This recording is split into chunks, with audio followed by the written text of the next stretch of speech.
नमस्कार, मैं हुसैन रिजवी और आप देख रहे हैं कहानी कुर्सी की। 22 जुलाई से सावन का महीना शुरू हो रहा है और यूपी की सियासत में अभी से शोर मचना शुरू हो चुका है। वजह है सावन के महीने में होने वाली कांवड़ यात्रा।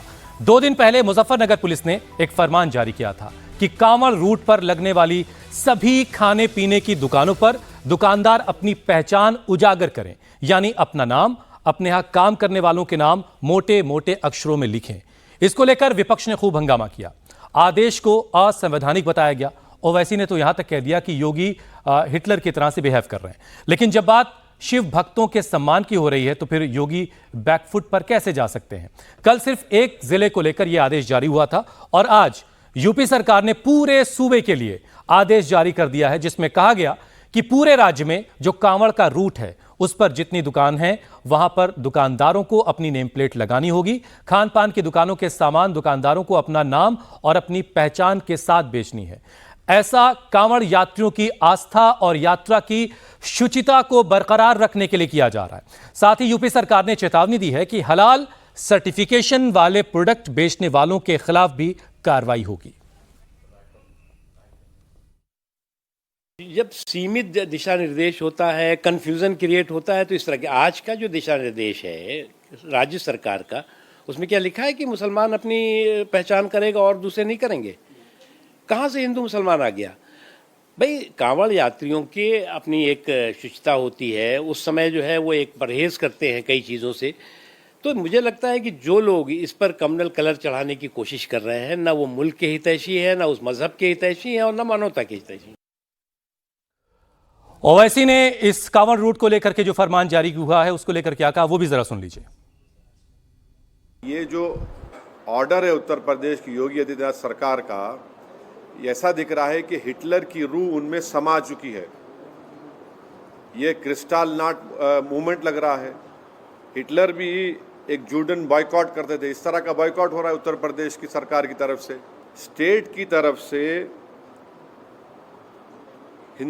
हिंदुत्व की जो तंजीमें हैं, ऑर्गेनाइजेशन है, उनके प्रेशर में आकर ये बोला जा रहा है कि आप मुसलमान की दुकानें मत जाओ। क्या है ये, किस लिए हो रहा है? आप उनको आइडेंटिफाई कर रहे हैं, ये हिंदू की दुकान है, ये मुसलमान की दुकान है, इसका नाम अबू बकर है, इसका नाम अली है, इसके पास मत जाओ आप।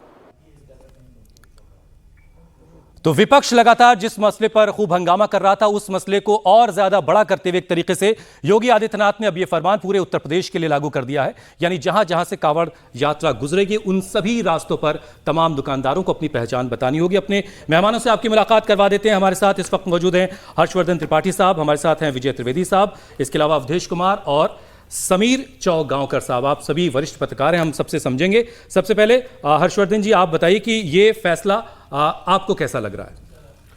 देखिए, मैं इसको लेकर बड़ा स्पष्ट हूं और मुझे समझ में नहीं आ रहा है कि फैसला कैसा लग रहा है। ये सवाल क्यों पूछा जा रहा है? कांवड़ के वक्त में नहीं, ये फैसला इसलिए, ये सवाल इसलिए पूछा कि सेकुलर सा दिखने वाला ये बड़ा फैसला, लोग ये कह रहे हैं कि इसके जरिए दरअसल मुसलमानों को अलग थलग करने की कोशिश हो रही है। नहीं, मैं इसीलिए कह रहा हूं ना कि इस देश की मानसिकता दूषित हो गई है। फ्रॉड सेकुलरिज्म ने लोगों का दिमाग गंध भर दी है उसमें। वरना आप सोचिए, ये बाकायदा सरकार के नियम हैं, आज का नियम नहीं है, बहुत पहले का नियम है। हम तो पता नहीं आप राशन की दुकान पे राशन लेने कभी गए हैं कि नहीं, या तब तक शायद खत्म हो गया होगा। तो हम तो राशन की दुकान से चीनी भी लिए हैं, तो बाकायदा नाम लिखा हुआ था। क्या वो किसी को अलग थलग करने के लिए होता था क्या? बाकायदा जितनी दुकानें हैं वो सबको पता होता था किसकी दुकान है। आज के समय में ये हो रहा है ना कि अगर आपको दुकान पता नहीं, दूसरे का नाम लगा के, और मेरी समझ में तो ये नहीं आता, अगर इस सेकुलरिज्म है, अगर धर्मनिरपेक्षता है, अगर सद्भाव है, तो हुसैन की दुकान पे हर्षवर्धन को जाना होगा तो जाएंगे। छिपा के क्यों हुसैन की जगह कुछ और नाम लिख दोगे, या देवी जी का नाम या देवता का नाम लिख देंगे? क्यों लिख देंगे भाई? इसका मतलब है कहीं नीयत में खोट है। और इसको और आगे समझिए, कांवड़ चल रही है, कांवड़ यात्रा के समय में कुछ ऐसा पता चला जो सामान्य खाना खराब होने का मसला होता, वो क्या हो जाता है? हिंदू मुसलमान हो जाता है। इससे बचना नहीं चाहिए। प्रशासक के तौर पर योगी आदित्यनाथ जी का, उत्तर प्रदेश सरकार का ये काम नहीं। इससे भी आगे आप आ जाइए, लोग कहते हैं कि भाई किसी जगह पर उनको दिखा वो खाना अच्छा नहीं है, गंदगी से बना हुआ है, किसी ने दिखा, किसी ने कहा कि इसमें तो कुछ गड़बड़ कर दी गई थी, तो उसका जवाब आता है कि खाना तो अच्छा साफ हो सकता है, लेकिन जब उसमें हिंदू मुसलमान हो गया तो कौन बचाएगा। तो मुझे लगता है कि ये तो एक तरह से, जिसको हम बार बार कहते हैं ना, कि प्रोएक्टिव हमेशा गवर्नमेंट को रहना चाहिए। प्रशासन को कोई भी घटना दुर्घटना हो जाए उसके पहले काम करना है। एक बड़ा वर्ग है जो फ्रॉड सेकुलर वर्ग है, वो ये साबित करने पे लगा है कि ना ना हम तो ये कराएंगे, उसके बाद कुछ झगड़ा होगा, हिंदू मुसलमान होगा तो हम कहेंगे कि सांप्रदायिकता हो गई। और कमाल की बात ये, क्या राइट टू फूड में ये नहीं आता है? अगर हलाल सर्टिफिकेट, चूंकि आपने हिंदू मुसलमान बात कर दी, मैं तो इसको मानता नहीं था, हलाल सर्टिफिकेट है तो वो क्या किसी को नुकसान करता है? क्या भाई उनकी इच्छा है, उनको लगता है कि ऐसे होना चाहिए, इस तरह से वो कर रहे हैं, इसमें कोई कैसे ऐतराज कर सकता है? क्या लिखा होगा उसमें गड़बड़ है?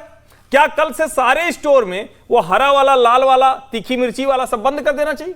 मतलब कहां हम देश को ले जाना चाह रहे हैं? एक सामान्य निर्णय को, और जो प्रिकॉशनरी है, मैं ये मानता हूं कि ये बिल्कुल उस एसएसपी ने बहुत अच्छा किया, योगी सरकार ने बहुत अच्छा किया, और ये पूरे देश में होना चाहिए। 2006 का उत्तर प्रदेश और उत्तराखंड का नियम है, क्यों नहीं वो लागू हो रहा है? इसका मतलब ये है कि सरकारें जो मुस्लिम अपीजमेंट है या फ्रॉड सेकुलरिज्म, मुस्लिम अपीजमेंट भी नहीं कहूंगा, फ्रॉड सेकुलरिज्म जो है उसके चक्कर में हिंदू आस्था का निरादर करती है और उसको कहती है कम्युनलिज्म हो रहा है। विजय त्रिवेदी जी, ये बात सिर्फ इतनी है कि नागरिक में भेद किया जा रहा है, ये आरोप जो विपक्ष की तरफ से लगाया जा रहा था, उसमें कुछ दम आपको इसलिए क्या नजर आता है क्योंकि जो सरकार की सहयोगी पार्टी है जेडीयू, उसकी तरफ से भी इस फैसले को लेकर के नाराजगी जाहिर की गई? देखिए सर, मुझे तो जो बात हुई उसमें कुल मिलाकर मंशा पर ही शक हो रहा है। अच्छा, यदि आप कानून की बात करते हैं, आप ये सब बात कर रहे हैं, तो फिर तो हमेशा लगा दीजिए। कांवड़ यात्रा में नेम प्लेट लगाने की क्या जरूरत है? ठीक है। एक और समझिए बात कि अभी जो 2024 के नतीजे आए लोकसभा के, उसने खास तौर पर ये मैसेज दिया है कि ये हिंदू मुस्लिम की राजनीति बंद कर दीजिए। उसका नुकसान आपको हो रहा है। ये जो स्यूडो सेकुलरिज्म या सेकुलरिज्म या हिंदुइज्म जो भी आप कर रहे हैं, जो शब्दों का इस्तेमाल आप कर रहे हैं, क्योंकि मैं उतना शब्दों को ज़्यादा नहीं जानता, लेकिन मैं समझता हूँ कि ये बहुत दुर्भाग्यपूर्ण फैसला है और ऐसा नहीं होना चाहिए कि किसी क्यों तरह है से। दुर्भाग्यपूर्ण? ये एक तरह से सोसाइटी को डिवाइड करने वाला फैसला है। अब आप कह सकते हैं कि नाम तो सबके लिए लिखने के लिए कहा है, फिर और यदि कानून है तो 2017 से सरकार है योगी जी की। हालांकि जो केसी त्यागी ने थोड़ा चुटकी वाले अंदाज में कहा है कि फल का ठेला किसका ये तो पता चल जाएगा, लेकिन फल तोड़ के कौन लाया ये भी नहीं। और मान लो वो बगीचा ही आम का मुसलमान का हुआ तो फिर क्या होगा? आम पर भी लिख दीजिए। तो ये जो है पॉलिटिक्स को बंद करना चाहिए। और फिर मैं सोचता हूँ, फिर बार बार ये बात होती है कि क्या भारतीय जनता पार्टी अपने प्रधानमंत्री, अपने नेता की बात नहीं सुनती? क्या वो अपने संघ प्रमुख की बात नहीं सुनती, जो बार बार सबका साथ, सबका प्रयास, सबका विकास, सबको साथ लेकर चलने की बात करते हैं? और आप हर दिन एक ऐसा फैसला करते हैं जिससे डिवाइड होने की आशंका बनती है। ये डिवाइड करने की आशंका इसमें, और आप तो कपड़ों से पहचान लेते हो, नेम प्लेट लगाने की क्या जरूरत है? ठीक है, अब जरा चर्चा में समीर जी को भी जोड़ते। समीर जी, इसमें संविधान कुचलने जैसा, नागरिक भेद जैसा आपको कुछ दिखता है क्या? नहीं, मुझे लगता है संविधान कुचलने जैसे वाली कोई बात नहीं। देखिए, कांवड़ यात्रा हर साल होती है और हर साल को 365 दिन नहीं होती है। बहुत मुश्किल, मुझे लगता है 28 से 30 दिन का ये प्रोग्राम रहता है कांवड़ यात्रा का। 22 जुलाई से शुरू होने वाली और 19 अगस्त तक ये चलेगी, तो मोटा मोटी 28 दिन चलेगी। अगर 28 दिन जब कांवड़ यात्रा निकलते हैं, वो जो गंगा जल लेने जब जाते हैं कांवड़िए, तो 200 से 300 किलोमीटर की, 250-300 किलोमीटर की यात्रा करते हैं इस पूरे महीने के अंदर।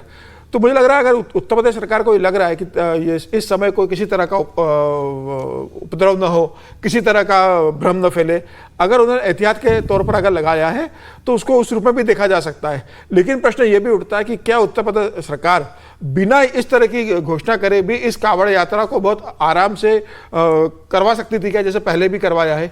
तो क्या इतना जरूरी था कि मतलब आप ये लगाओ कि भाई आपको नाम बताना पड़ेगा, दुकान पे कौन है, क्या नहीं, पूरी जानकारी देना पड़ेगी? जाने से प्रॉब्लम है, जितना बड़ा इसको कर दिया गया। नहीं, मुझे लग रहा है कि इसको सरकार को दोनों हिस्से देखने चाहिए थे। सरकार की मंशा अच्छा होगी, मैं मानता हूं कि सरकार की मंशा, इसके पीछे किसी भी तरह की गलत नहीं होगी। सरकार तो चाहती है कि लॉ एंड ऑर्डर बना रहे और जो कांवड़ी आ रहे उन्हें भ्रम न हो, उन्हें पता पड़े कि किस दुकान है, वो कहां जाना चाह रहे, वहां उन्हें सीधे दुकान पे मैसेज मिल जाए, दुकान में अंदर जाके पूछने की जरूरत नहीं पड़े। घुसने के पहले दुकान के बोर्ड पे लिखा रहे कि ये दुकान किसकी है। सरकार ने व्यवस्था सुनिश्चित की है। लेकिन उसका दूसरा प्रश्न ये उठता है कि अगर सरकार के इस निर्णय का समाज का एक वर्ग अगर गलत तरीके से ले रहा है, तो सरकार को यह भी सुनिश्चित करना चाहिए कि समाज में इस तरह की कोई मतलब मतभेद ना हो, मनभेद ना हो, किसी तरह की डिवाइड वाली जो पॉलिटिक्स होती है वो करने का विपक्ष को मौका ना मिले। आखिरकार सरकार तो योगी आदित्यनाथ को चलाना है, कावड़ यात्रा तो 1 महीने बाद खत्म हो जाएगी, सरकार तो योगी आदित्यनाथ की है। लॉ एंड ऑर्डर भी बना रहे, लोगों के अंदर मतभेद भी उत्पन्न ना हो, सामाजिक सौहार्द भी बना रहे, सामाजिक समरसता भी बना रहे, कावड़ियों की यात्रा बहुत अच्छे से हो और किसी तरह की तकलीफ ना हो, यह सरकार का देखने का काम है। अगर सरकार को लगता है कि इस तरह के आदेश देने से अगर लॉ एंड ऑर्डर बराबर बना रहेगा, कावड़ियों को दिक्कत नहीं होगी, कावड़ी कहाँ जाना चाहते नहीं जाना चाहते, कहाँ खाना चाहते हैं, किससे खरीदना चाहते हैं, उनको इससे सुविधा होगी, तो सरकार का ये फरमान मुझे लगता है मान लेना चाहिए। और ये 1 महीने की बात है, 19 अगस्त के बाद जब कावड़ी यात्रा खत्म होगी उसके बाद कोई नाम लगाना कंपलसरी तो है नहीं, 1 महीने की बात है। एक रह जाएंगे क्या कावड़िए, फिर हिंदू नहीं रह जाएंगे? नहीं, कावड़ी तो हिंदू ही रहेंगे, पहले भी हिंदू थे, अभी भी हिंदू ही तो रहेंगे। यह कावड़ यात्रा को आप मुसलमानों के खिलाफ की यात्रा समझते हैं? मैं नहीं, तो नहीं, पहले ऐसे पिक्चर्स नहीं, देखता था कि जब मुसलमानों- कावड़ियों पर मुसलमान जो है नहीं, वो मुसलमानों के वर्षा खिलाफ, करते थे। मुसलमानों के खिलाफ एक चीज इसमें और जोड़ लिया, आपके पास भी आता हूं मैं, जो मुसलमान बहुत सारे मुसलमान संगठन जो हैं इस पूरी यात्रा के दौरान बहुत सारे व्यवस्थाएं मैं उसी की बात कर रहा हूं। उस पे आना था मैं, बहुत मैं सारे अवधेश जी के पास आप जाए, आपने चूंकि ठीक कहा, मैं यही धर्मार्थ- कह रहा हूं, मुसलमान जब रास्ते में शरबत पिलाए, फूल बरसाए, पानी पिलाए तो वो सेकुलरिज्म का प्रतीक हो गया, और अपनी फल की दुकान पे नाम लगा दे तो हम ही आप कम्युनल कह देंगे। कौन सा पैमाना लेके चल रहे हो भाई? अमरनाथ यात्रा में जो पिट्ठू वाले, घोड़ी वाले, खच्चर वाले, सब वो लोग हैं, सब जानते हैं। मैं ये कह रहा हूं कि इस देश में ये फ्रॉड सेकुलरिज्म, इसीलिए मैं कह रहा हूं आप पहचान छिपाने की जरूरत है क्या? हिंदू और मुसलमान इस देश का अल्पसंख्यक नहीं है। एक चीज इसमें और जोड़ता हूं मैं, एक बात मुझसे किसी ने पूछी इसमें पहचान छिपाना और पहचान बताने वाली बात पे कि सतीश सब्बरवाल साहब अपनी कंपनी का नाम अल कबीर रखते हैं, ये पहचान छिपाना है या पहचान बताना? छिपाना है, ये भी गलत। सारी बीफ की शॉप्स जितने मार्केट वाले हैं सारे हिंदू हैं। अल्लूर, अरबियन एक्सपोर्ट्स, सारे के सारे लोग। कोई भी हिंदू मुस्लिम नाम से कर रहा है तो इसका मतलब है कि वो गलत कर रहा है, उसकी नीयत में भी खोट है। मैं तो ये कह रहा हूं, व्यापारिक नीति है मांस हाँ, बेचने के इसीलिए लिए। तो ये व्यापारिक आप नीति तो इस पर खतरनाक एक्शन है ले ना। रहे हैं क्या? नहीं आता मुझसे एक तरफ थोड़ी ना होगा। अवधेश जी चलिए आपको भी जरा चर्चा में जोड़ लेते हैं, आप कैसे देख रहे हैं इस फैसले को? क्या जैसे कि समीर सर ने कहा कि इस फैसले को जिस तरीके से लागू किया गया शायद ऐसे नहीं किया जाता तो ज्यादा बेहतर होता। नहीं, ये भारत देश है, यहाँ इस प्रकार का प्रश्न उठ सकता है। मैं नहीं समझता हूँ कि दुनिया के किसी भी सभ्य लोकतांत्रिक देश में अगर कहा गया कि दुकानदार अपना नाम, उसमें स्टाफ का नाम लिखे तो उसका कोई विरोध हो गया, उस पर कोई बहस होगी। हमारे देश में एक माइंड सेटअप बन गया है, वो भले वो करे शब्द प्रयोग करते हैं लेकिन एक माइंड सेटअप है। अब मैं पहले ना कुछ बातें बताऊंगा फिर इनका।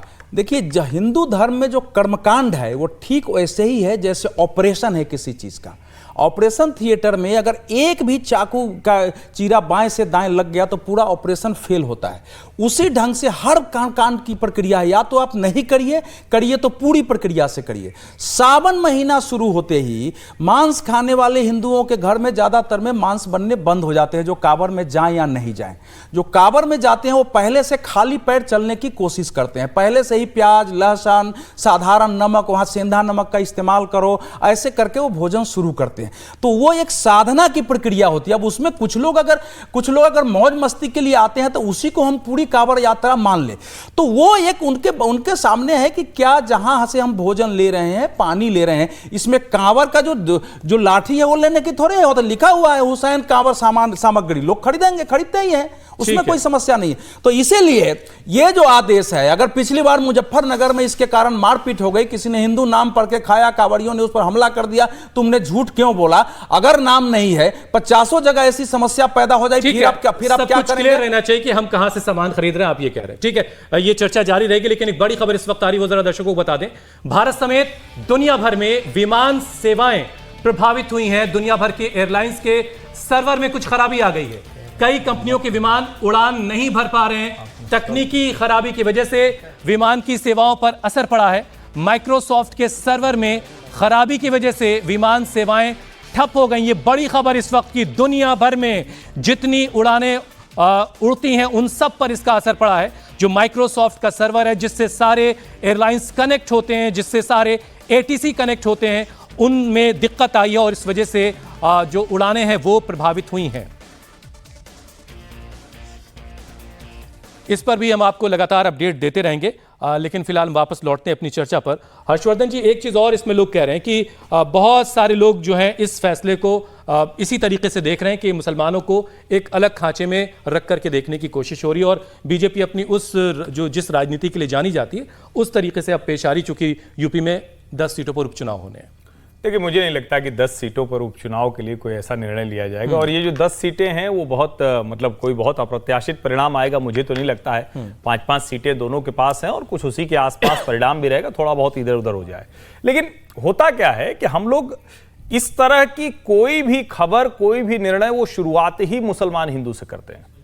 और मैं ये कह रहा हूं कि अगर सचमुच 75 साल के बाद हुसैन और हर्षवर्धन को ये देख के करना है कि कौन, इसीलिए कह रहा हूं कि ये देख के करना है कि किसके आगे क्या लगा है, वो देख के हम बिदक जाएंगे इसलिए पहचान छिपा ले, ये खतरनाक है। ये इस देश के उस मूल ढांचे पर खतरा है, हमला है, जिसको लेकर संविधान सभा में इतनी लंबी चौड़ी बहस हुई। ये उस मूल ढांचे पर हमला है जिसको गांधी जी कहा करते थे, ये उस मूल ढांचे पर हमला है जिसको बाबा साहब अंबेडकर कहा करते थे। और अगर किसी को इस तरह की मन में है, बार बार कहा जाता है कि फलाना कहते हैं पाकिस्तान चले जाओ, किसको कहते हैं? पाकिस्तान की जो बात करेगा, पाकिस्तान के अंदाज में आकर भारत के हिंदुओं को, ये एक हिंदू बहुसंख्यक देश है। दूसरी बहुसंख्यक आबादी कौन सी है? मुसलमान है। अगर आप 15, 18, 20 करोड़ की जनसंख्या को बार बार अल्पसंख्यक कहेंगे तो मैं तो मानता हूं कि आप उनका अपमान कर रहे हैं।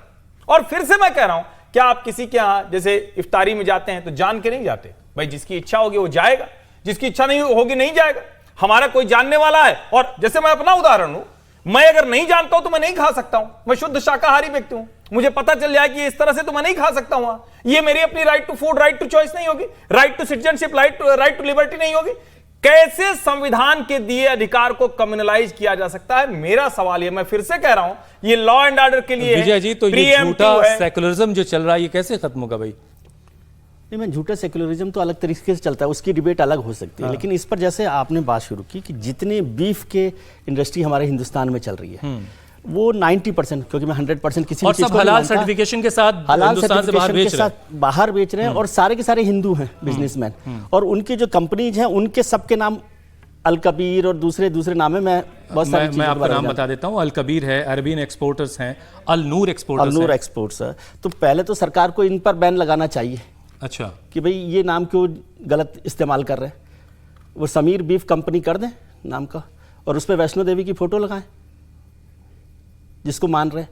तो ये बात देवी की फोटो क्यों लगाएगा? नहीं, यदि वो समीर नहीं मानते हैं। देखिए विजय जी, आप थोड़ा सा ये किसी भी मतलब दूसरी तरफ गए। किसी भी हम यहाँ थोड़ी ना कह रहे हैं कि कोई इस्लाम का या कोई इस्लामिक प्रतीक का चिन्ह लगा के मंशा की बात, हम तो नहीं कह रहे हैं। मैं मंशा की बात कर रहा हूँ कि मंशा। एक और उदाहरण है हिमालयन ड्रग्स जो है, हाँ, वो भी मुस्लिम नाम।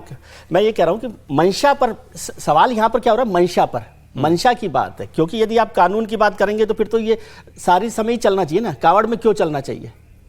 दुकान सारे समय ही सारे समय चलना गलत यही है। तो जब आप नहीं कर रहे, इसका मतलब आपकी मंशा पर शक होता है। और ये मैं कह रहा हूं कि हिंदुस्तान जो है आपकी इस राजनीति को खारिज करता जा रहा है लगातार। आपको इसका फायदा नहीं होने वाला। और दूसरी बात जो मैंने शुरू की प्रधानमंत्री जी से और सरसंघ चालक से, तो वो जो दोनों बात कर रहे हैं आप उससे इतर जा रहे हैं। या तो वो अलग बात कर रहे हैं, आप उनको फॉलो नहीं करना चाहते, या कुछ और मामला चल रहा है। इसलिए इस मंशा पर, और ये सोसाइटी को बांटने वाला कदम है। इसको सेक्युलरिज्म कहें, फ्रॉड सेक्युलरिज्म कहें, कुछ भी कहें। ये उस उदाहरण को वहां पर पहुंचा दीजिए कि जब एक फूड डिलीवरी सर्विस में एक व्यक्ति ने, एक जो डिलीवरी बॉय था वो एक संप्रदाय का था, एक धर्म का था, उससे डिलीवरी लेने से मना कर दिया, उस पर कानूनी कार्रवाई हुई। समझे? तो ये आप कहां तक इसको बांटना चाहते हैं? ये मूल प्रश्न है, ये गंभीर प्रश्न है, ये राजनीतिक प्रश्न नहीं है, ये भारतीय जनता पार्टी का प्रश्न। बुलेटिन करने से मना नहीं करेंगे ना?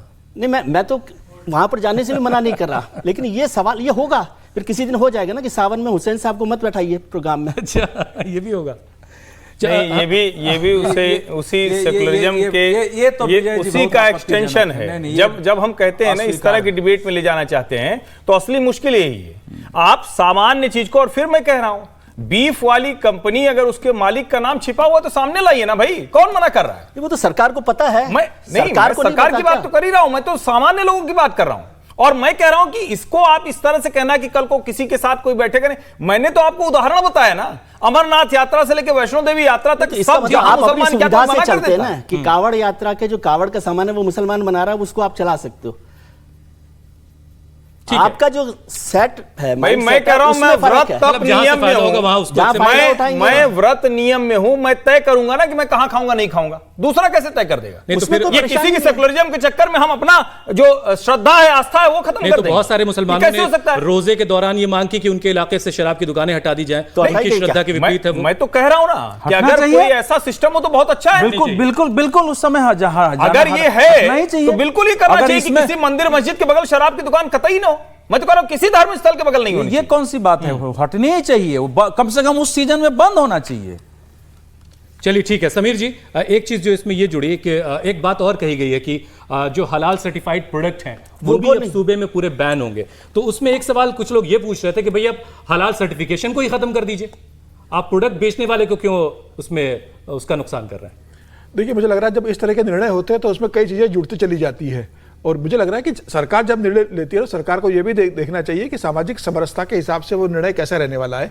मुझे लगता है कि सबको पहले बुला लेते, उनसे बात कर लेते। अब जब निर्णय आपको लेना था तो आप वहाँ के दुकानदारों को बुला लेते, वहाँ की जो ऑर्गेनाइजेशन है उनको बुला लेते, उनके संगठन को बुलाते, उनसे बात करते, उनसे कहते कि भाई कावड़ियों को ये सुविधा होगी, भ्रम नहीं होगी, आप खुद अपनी दुकान का नाम बदलिए। उन्हें तैयार करते, वो संगठन खुद कहता कि हम चेंज कर देंगे। मुझे लग रहा है बातचीत इसके अंदर होती, ये संदेश नहीं जाए कि भाई हम जबरदस्ती कर रहे हैं, या हिंदू मुस्लिम का एंगल अगर विपक्ष उठा रहा है, या समाज में ऐसे लोग हैं जो उसका फायदा उठाएंगे, जो इसको इस एंगल से देखेंगे कि भाई मुसलमानों के खिलाफ किया जा रहा है, समाज को बांटने की कोशिश की जाएगी। तो मुझे लगता है कि एक समाज के अंदर बंटवारा ना हो, सरकार का निर्णय है। मुझे लगता है कि अब जो सरकार ने निर्णय लिया है, विपक्ष के साथ मिल बैठ करके सहमति नहीं, सबके सहमति होना चाहिए। अगर सरकार ने निर्णय लिया है तो मेरा यह कहना है कि मुस्लिम समाज को भी इसको स्वीकार कर लेना चाहिए। सरकार का निर्णय और एक महीने का ये फैसला भी मैं इस पर चर्चा करने वाला था कि हलाल प्रोडक्ट की बात पर नहीं, हलाल प्रोडक्ट को बैन लगाने की बात कही है कि इसको नहीं बेच सकते आप।